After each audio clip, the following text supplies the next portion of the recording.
akkam jirtu dhaggeeffattoota shaalloo Oromoo hundi keessan share, like, comment, subscribe gochuu hin dagatinaa. Sagantaa kana yeroo yeroodhaan fooyyessaa deemaa jira. Share, like, comment, subscribe gochuun keessan immoo kana caalaa jabeessee akka hojjedhuu fi sagantaa biraallee akka dabaluu na taasisa waan ta'eef share, like, comment, subscribe gochuu hin dagatinaa isiniin jedha. Ani shaalloo Oromooti.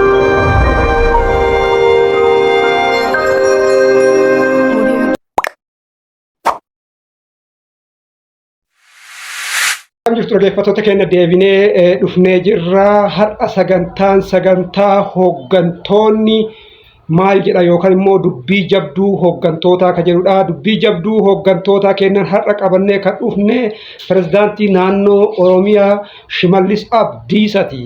Kanaan duratti pirezidaantiin naannoo Oromiyaa obbo Shimallis Abdiisaa waa'ee Shaggar irratti dubbii jabduu isaan dubbatan qabnee isinii dhufnee jirra. Waa'ee Shaggar waan jabduudha, waan guddoodha, waan irratti dubbatamuudha. Waan san irratti obbo Shimallis Abdiisaa pirezidaantiin naannoo Oromiyaa maal jedhe? Mee walumaan dhageeffannee waa'ee Shaggarillee achumaan dubbannee tuttuqnee keessa baane. Mee amma waliinaa dhageeffannu.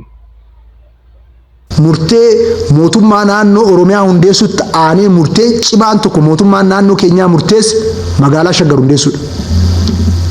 Kana har'as nu galuu danda'a. Waggaa 50 har'as nu galuu danda'a. Dhimma tarsiimaadha.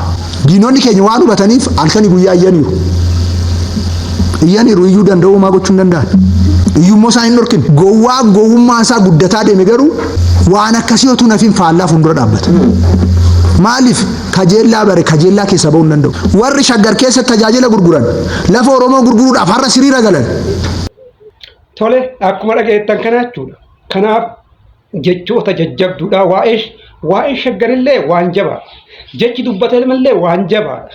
Kanaafuu dubbiin jabduun teennadha kana qabattee dhuftee jechuudha. Akkuma dhagaa jirtan kana mootummaan naannoo Oromiyaa murteen jabduun inni mootummaa naannoo Oromiyaa hundeessitu aanee fudhatee magaalaa Shaggar hundeessuudha waan jedhudha jechuudha. Waa'ee magaalaa Shaggar irratti wal qabatee waan adda addaatu ka'aa jira ture. Kennallee kan morme jira, kan fudhatellee jira. Harki caalaan immoo ni fudhate jechuudha. Harki caalaan immoo hundeeffamuu magaalaa Shaggar Oromoon morme hin jiru. Anis baay'ee hin mormine garuu nama baay'ee keessaa tokko dhabamu wanni morme jira jechuudha. Maaliif namni magaalaa Shaggar maaliif akka isiin hundeeffamteef nama baay'eef hin galle jechuudha.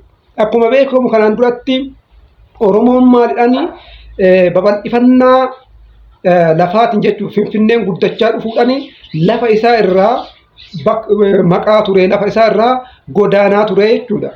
Godaansa san ittisuu keessatti magaalaan Shaggar gahee guddaa taate jechuudha. Kanaan booda sirriidha. Finfinneen magaalaa keenya homaa gaafii hin qabu jechuudha.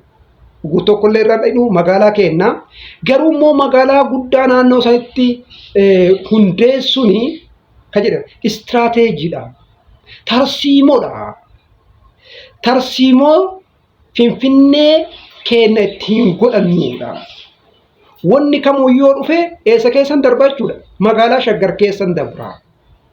Misooma haa ta'u, waan barbaade haa ta'u, magaalaa Shaggar keessan darba. Magaalaa Shaggar immoo olaantummaan kan bulchu mootummaa Oromiyaati.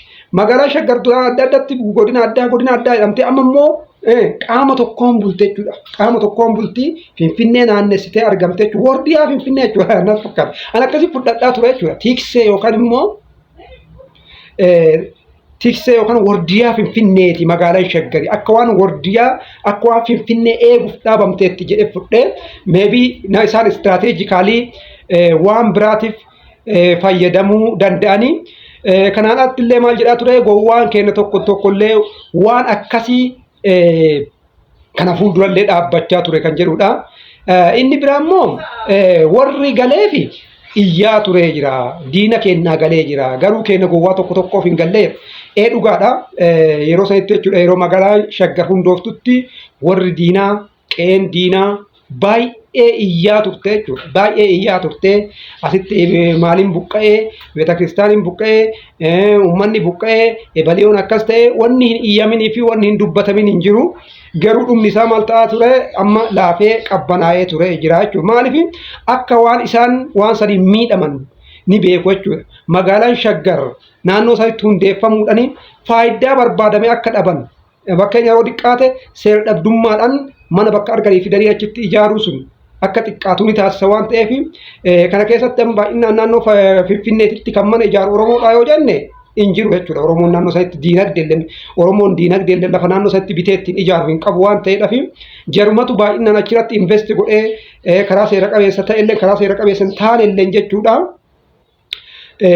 Achitti ijaarrata waan ta'eef kana keessatti illee guddaadha. Achi kan biraa immoo kan jedhani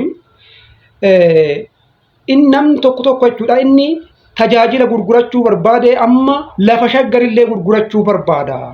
Karaa seera qabeessa hin taaneen lafa kana gurguruu barbaada.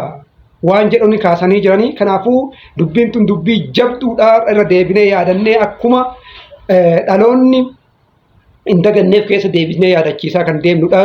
Akkuma beektan jechuudha pirezidaantii Shimallis Abdiisaa yeroo baay'ee waan nama kolfalchiisan garuu immoo nama kolfalchiisa malee tarsiimoodha jecha guddaadha. Wantoota akkasillee hin darbanii yeroo baay'ee sooshaal miidiyaa irratti jechoonni isaanii ajandaa kan ta'anidha. Jechoota sanillee guyyaa biraa qabannee isinii dhufna. Laayik, sheer, sabskiraayib gochuu hin dagatinaa. Galatooma.